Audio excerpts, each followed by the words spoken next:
What's going on, cat people? Harry here with one cat and another classic vid of some random tower versus the Fallen King. I got a little test for you. Is today's tower gonna be A, the Frost Blaster, B, the Archer, or C, the Slasher?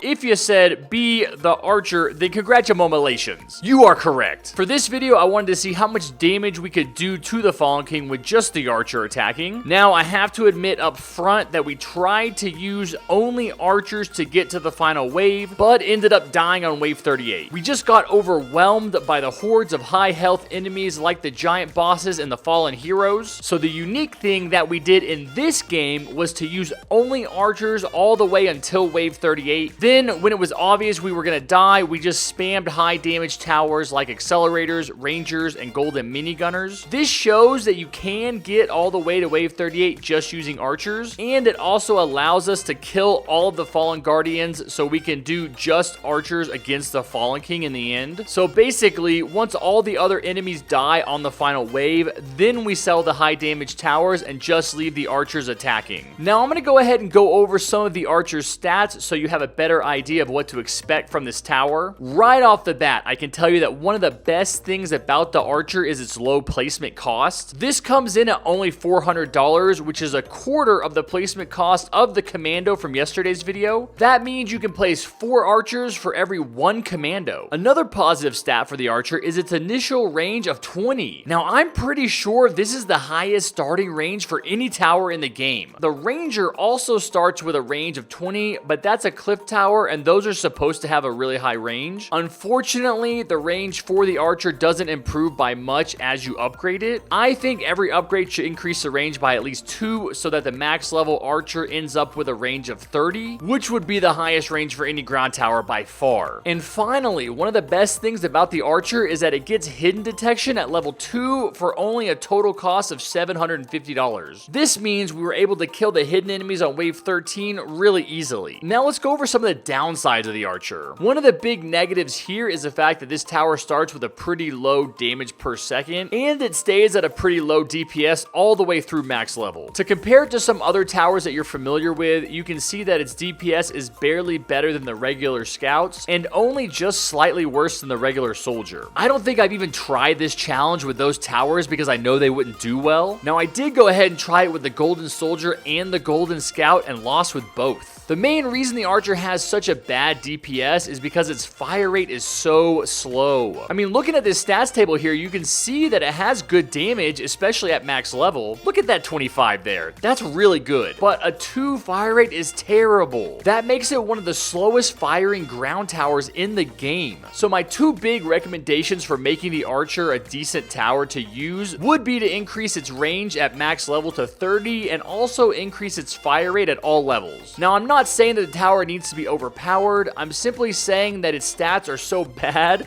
that the tower isn't much better than the Scout or even the Paintballer. I mean, the Paintballer at max level has a 10 DPS and the Archer only does 12.5. This basically makes the Archer an event tower version of a starting tower. It has low cost, it does low damage, and all around is pretty much useless. If you are new to TDS and are wondering how you can get the Archer, you can't. It was originally offered during the Christmas 2019 event, so it's kind of an event tower, although back then it was known as the Holiday Archer and now it's simply called the Archer. The good news here is that I got it from a Game Pass during the Easter 2020 event, and it was offered again later when the Halloween 2020 event started, so it seems like this tower pops up as a Game Pass more often than other limited edition towers, so maybe we'll see it for sale again soon. Now, the supports we use in this game are the Commander and the DJ. The Commander is going to increase the Archer's fire rate using its Call to Arms ability.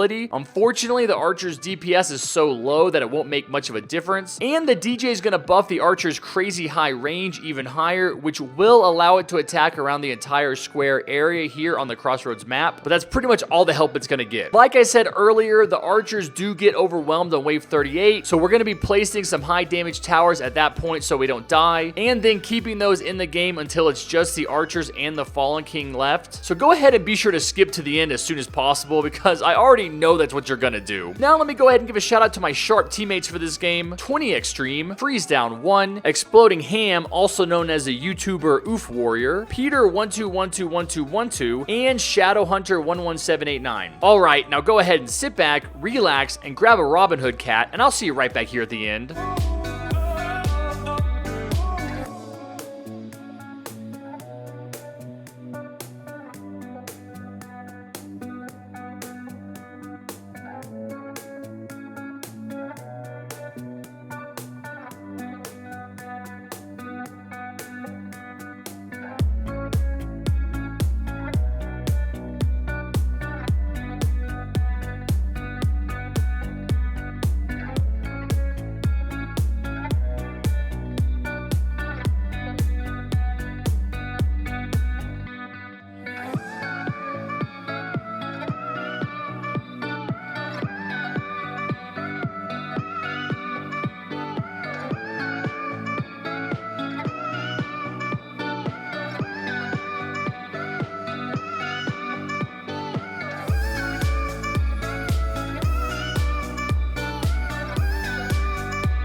So, to be fair, we didn't get all of the strong towers sold until the Fallen King was at 122,000 health, and he got into our base with about 92,000 health, so the archers for sure did 30,000 damage to him, but there's really no way for me to know exactly how much damage they did before that. But let's be honest, we all knew this was going to be the outcome. If a tower can't even get to the final wave on its own, it's not going to be doing enough damage to kill the Fallen King. So the big thing we got to learn from this video was how many waves the archer could survive on its own. Now, if you enjoyed this video, be sure to smash that like button with your forehead, hit the subscribe button with your big toe, and turn on notifications however you can so you don't miss any of my amazing upcoming content. And I will see you guys next time. Take care, be safe, and never forget what I always say. Peace!